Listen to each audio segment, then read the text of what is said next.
مجھے اچانک ایک آواز آتی ہے، انکل، بہت معصوم سا بچہ انتہائی میلے کچیلے کپڑوں میں موجود۔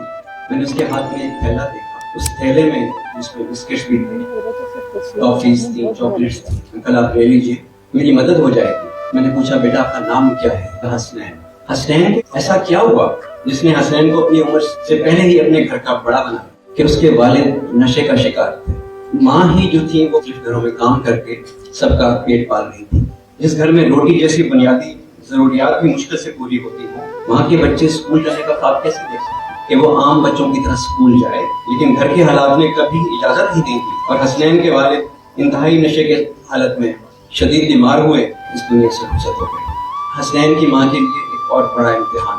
چند روز سے حسنین کی ماں کو کھانسی کی شکایت، اور یہ بڑھتے بڑھتے بہت بڑھ گئی تو ڈاکٹرز نے ان کو ٹی بی ٹیسٹ کرانے کا کہا۔ ٹی بی کا تو پتا چلا، لیکن ساتھ میں جب ایڈز کا شکار ہوئے اسے سمجھ ہی نہیں آتا تھا کہ وہ ایسا کیا کرے کہ سب بہت اچھا ہو جائے۔ حسنین کی بہنیں شادی کے قابل ہو گئی۔ حسنین کی ماں کے پاس اتنی رقم نہیں تھی کہ وہ جہیز بنا سکے، جس کے سبب مجبوراً اس کو سود پر قرض لینا پڑا، اور قرض دینے والے تو ویسے ہی بہت ظالم ہوتے ہیں۔ روز کی ذلت و رسوائی، اور یہ وقت تھا جب حسنین کو اپنے گھر کا بڑا بننا تھا۔ اس نے کچھ پیسوں کے بسکٹ خریدے، کچھ اور چیزیں خریدی، اور ایک ہسپتال کے باہر بیچنے پہنچ گیا۔ وہ سارا دن بسکٹ بیچتا، گھر آتا اور اپنی ماں کو تسلیاں دیتا کہ ماں وہ سب کچھ ٹھیک کر دے گا، ایک وقت آئے گا جب ان کی زندگی میں امید کی کرن روشن ہو جائے گی۔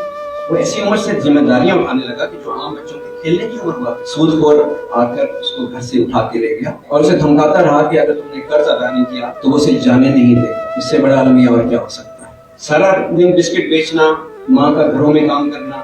میری ملاقات کے بعد پھر وہ ہمارے دفتر میں آیا۔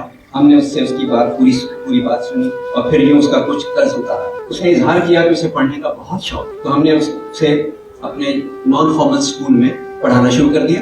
وہ حد درجہ ذہین ہے۔ ایک دن خواہش ظاہر کی وہ ڈاکٹر بننا چاہتا ہے۔ وہ ہمیشہ ایسے بسکٹ نہیں بیچنا چاہتا بلکہ بڑا آدمی بننا چاہتا ہے۔ ایسے کتنے ہی مزدور بچے ہیں جن کو اپنے مستقبل کی کوئی خبر نہیں، حالات کی چکی میں پس رہے ہیں۔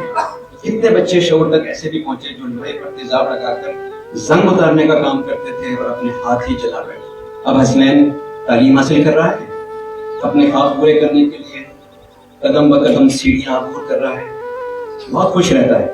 نہ صرف یہ بلکہ حسنین شعور کا ننھا رضاکار بھی بن چکا ہے۔ اپنی مصیبت جو ساتھ لیے پھرتا تھا، اب اپنے ارد گرد اپنے ہی جیسے مصیبت زدہ لوگوں کو دیکھتا ہے اور شعور کے دفتر میں لے آتا ہے۔ شعور ویلفیئر فاؤنڈیشن ایک رجسٹرڈ ادارہ پاکستان بھر میں فلاحی منصوبوں کے ذریعے انسانیت کی خدمت کر رہا ہے۔